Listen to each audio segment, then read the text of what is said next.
Local মুৰ্গী মাংস তেল ব্যৱহাৰ নকৰাকৈ আপোনালোকে বনাই খাইছেনে? যদিও খোৱা নাই মোৰ ভিডিঅ'টো প্ৰথমৰ পৰা শেষলৈকে চাই নিশ্চয় আপোনালোকে ভালেই পাব, যিহেতু এতিয়া তেলৰ যিহে দাম বাঢ়িছে। মাংসখিনি এঘণ্টামান মই নিমখ আৰু হালধি সানি ধুনীয়াকৈ থৈ দিছিলোঁ। এতিয়া শুকান কেৰাহীটোতে লাহেকৈ যোগ কৰি দিলোঁ। অলপ পানী ওলাই গ'ল, কিয় কওকচোন। লগালগ মাংসখিনি ধুই পেলাই নিমখ আৰু হালধি সানি এঘণ্টা ঢাকি থৈ দিছিলোঁ। সেইবাবে অলপ পানী ওলাইছে, যেই নহওক।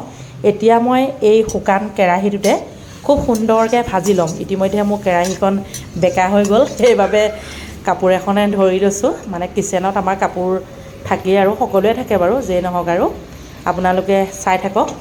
অকণমান সময় এনেধৰণেই শুকান কেৰাহীতে ভাজি ল'ব লাগিব।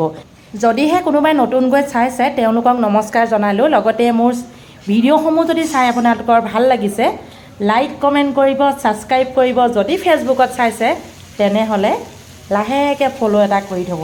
আপোনালোকে এটা কথা মন কৰিব, যিকোনো মাছ আৰু মাংসত এক্সট্ৰা চৰ্বি কিছুমান থাকে, মানে তেল থাকে। সেই তেলখিনি গৰম কেৰাহী পোৱাৰ লগে লগে নিজে নিজে ওলাই যায়। ঠিক একেদৰে ওলাই গ'ল নিজে নিজে তেল যথেষ্টখিনি।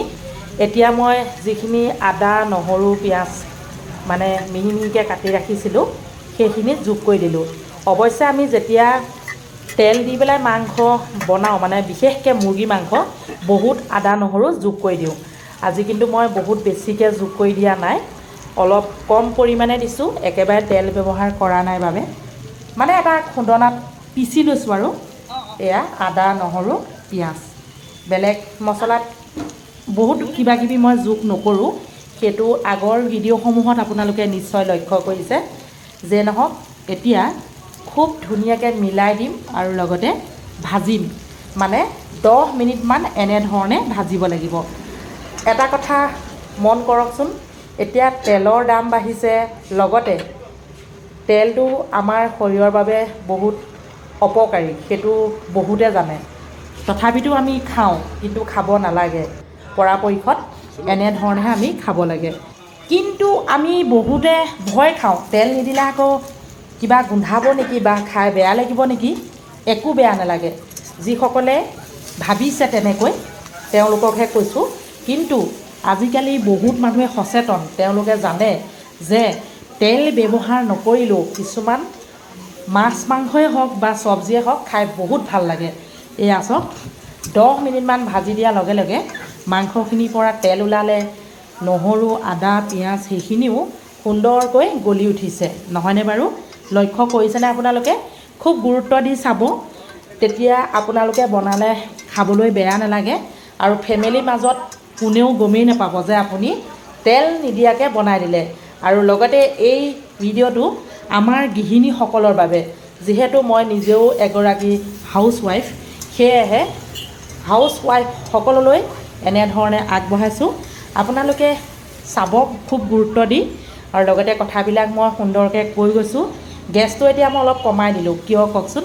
যিহেতু মাংসখিনি 50% ভজা হৈ গ'ল, বহুত বেছি দেৰি ভাজি থাকিবও নালাগে। যিহেতু তেল দিয়া নাই, কেৰাহীত বেছিকৈ লাগি যাব, ধোঁৱা গোন্ধাব, তেতিয়া ফেমিলিৰ মাজত ক'ব, এই কি বনালি হে বুলি ক'ব। এতিয়া আকৌ মই আৰু অকণমান হালধি নিমখ যোগ কৰিব লাগিব, যিহেতু মেৰিনেট কৰোঁতে মই কেৱল মাত্ৰ অলপ হালধি নিমখ আৰু দিছিলোঁ। এতিয়া আৰু অলপ যোগ কৰি দিলোঁ। ইতিমধ্যে আপোনালোকে লক্ষ্য কৰিছে, সেইয়া তেল ফাট কৰি আছে, মানে তেল নিজে নিজে ওলাই আছে। এইফালে আকৌ মটৰচাইকেলৰ গেৰেজটো আমাৰ ওচৰতে নহয় জানো, ভোঁ ভা কৰি আছে। ঠিক আছে, আপোনালোকে চাই থাকক। এতিয়া আৰু অকণমান সময় ভাজি দিলোঁ, মানে কেৰাহীত লাগু অৱস্থা হৈছে। এনেকুৱাতে মই কি কৰিম জানেনে? এইয়া আৰু অলপ পিঁয়াজ আৰু জলকীয়া, বিশেষ একো নাই, পিঁয়াজ জলকীয়া অলপ কটা আছিলে, ভাবিলেও যোগ কৰি দিওঁ, খাই আৰু ভাল লাগিব। এই পিঁয়াজ জলকীয়াখিনি গলালৈকে আৰু অকণমান সময় মই ইলুটি শিলুটি কৰি থাকিম। মানে অলপ গলি গ'লেহে ভাল লাগিব দিয়কচোন। এয়া চাওক, কেৰাহীত লাগু হৈ আছে। আৰু লগতে মোৰ মানে গেছটোত কেৰাহীখন অকণমান খাপ খোৱা নাই, ইফালে সিফালে ঢলং পলং। ৰাম, চাওকচোন কেনেকৈ বাতৰি কাগজখনো সোমাই গৈছে। বাতৰি কাগজ নহয়, মানে আপোনাৰ এই মিঠাই বন্ধা যে, মানে খাকি ঠোঙাটো তাকে বেকা কৰি লৈছিলোঁ আৰু ধৰিবলৈ। এতিয়া অলপ বিলাহী যোগ কৰিলোঁ। এই বিলাহীখিনি যে মই যোগ কৰিছোঁ আপোনালোকে নিদিবও পাৰে, যিহেতু বহুত গৰম পৰিছে।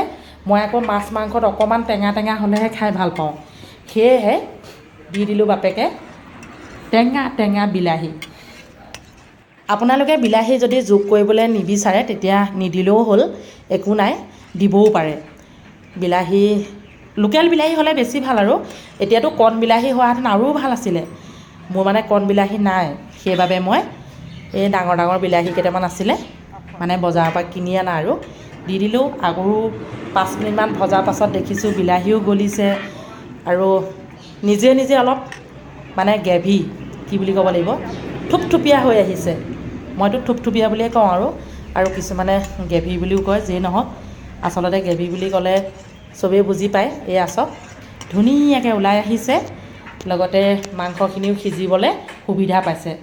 এতিয়া খুব ধুনীয়াকৈ অকণমান সময় ভাজি দিম। আকৌ এবাৰ কৈছোঁ, কোনোবাই যদি নতুনকৈ চাইছে মোৰ চেনেলটি ফ'ল' এটা মাৰি থ'ব, যদি ইউটিউবত চাইছে ছাবস্ক্ৰাইব এটা কৰি থ'ব দেই। যিমান পাৰোঁ অৰ্থপূৰ্ণ ভিডিঅ' আপোনালোকলৈ শ্বেয়াৰ কৰিবলৈ চেষ্টা কৰিম, যিটো ভিডিঅ'ই আপোনালোকক ধৰক যিকোনো মানে কথাতে উপকৃত হয়। এতিয়া অকণমান পানী যোগ কৰিছোঁ, গৰম পানী যোগ কৰিব দেই। এয়া মই গৰম পানীহে যোগ কৰিছোঁ, মানে অকণমান জোলটো লাগিবই, যিহেতু লোকেল মুৰ্গী মাংস। ব্ৰইলাৰ কিন্তু এনেকৈ বনাবলৈ বেছিহে ভাল আকৌ, তাততো পানীৰ প্ৰয়োজন নাই। এতিয়া খুব ধুনীয়াকৈ 10 মিনিটমান উতলাই দিম। এয়া চাওক কি ধুনীয়াকৈ উতলি আহিছে, লগতে মাংসখিনি দেখিবলৈ ইমান ধুনীয়া লাগিছে। ইয়াত যে তেল ব্যৱহাৰ কৰাই নাই সেইটো ধৰাই পৰা নাই, নহয়নে বাৰু? চাওক, আৰু তলত যিখিনি অলপ অলপ মানে লাগি গৈছিলে কেৰাহীত, সেইখিনিও খুব ধুনীয়াকৈ ওলাই আহিলে। ইতিমধ্যে মোৰ তেল ব্যৱহাৰ নকৰাকৈ বনোৱা মুৰ্গী মাংস হৈ গ'ল। এটা পাত্ৰত উলিয়াই আপোনালোকক দেখুৱাইছোঁ, লগতে আপোনালোকৰ কেনে লাগিলে জনাব। সকলোকে মোৰ চেনেলৰ তৰফৰ পৰা মৰম জনালোঁ আৰু আশীৰ্বাদ কৰিছোঁ সকলোৱে ভালে থাকক। আজিলৈ আহিছোঁ, বাই বাই।